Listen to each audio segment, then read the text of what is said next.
Мирмахмудов айыл өкмөтүнүн калкы дыйканчылык менен алектенет. Андыктан суга суу пайдаланууда аны короосуна жеткирүүдө кыйынчылыктар көп болчу. Союз мезгилинде курулган арык селдин кесепетинен бузулуп калган. Тартыш болуп турган суунун айылга кирип келиши эле 2-3 саатка созулчу. Андыктан Түрк кызматташтык жана координация агенттиги тарабынан бул көйгөй 2017-жылы чечилген. Маселенин чечилүүсүнө салым кошкон тараптар эл менен жолугуп, каналдын расмий ачылышын жасашты.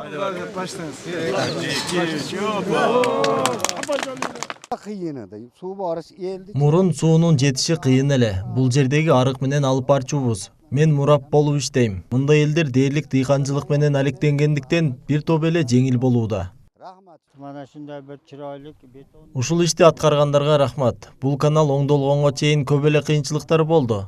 Эми мына сууну пайдаланууга жеңил болуп калды. Бизде тамарка жер жок, жалаң үлүш. Ошондуктан сууну пайдаланууда каналдын начар абалы да чоң таасирин тийгизчү. Эми мурапка да сууну бөлүштүрүүдө кыйынчылык жок болот.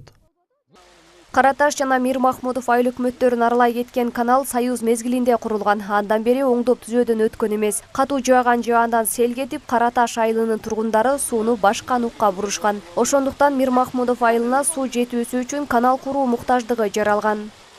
Ушу каналдын чекесине бардыгыбыз дарак эгеппиз. Ушул эки көчөнүн жашоочуларычы дарактар тамырлары көтөрүп, цементтер бузулду да анан селге айланды. Мындан жазда 2 жолу сел түштү. Мындан 3 жыл мурдачы. Сел түшкөндө ушул жерди катта ой-дөбө кылып жаркылып кетти. Бул долбоорду Түрк кызматташтык жана координация агенттиги ишке ашырды. Жалпы 4,5 миллион сомдун тегерегинде каражат бөлүнүп, 3 айда оңдоп түзөө иштери бүткөрүлдү. Каналдын 652 метр жери бетондолду. Бул канал аркылуу секундуна 2 куб суу кетип, 158 гектар жер жана 10 миңдин тегерегиндеги элдин сууга болгон муктаждыгын камсыздайт.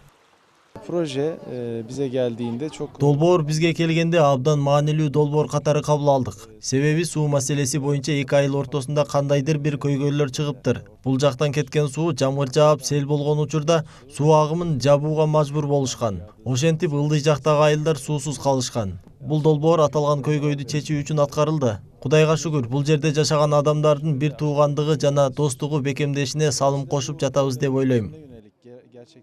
Түрк кызматташтык жана координация агенттиги башкармалыгы 1992 жылдан бери Кыргызстанга колдоо көрсөтүп келет. Кыргыз өкмөтү менен чогуу биргелешкен долбоорлор каралууда. Суу маселесине сырткары саламаттыкты сактоо, билим берүү, туризм тармагында долбоорлор ишке ашкан. Бул колдоолор түрк калкынын Кыргызстанга болгон белеги.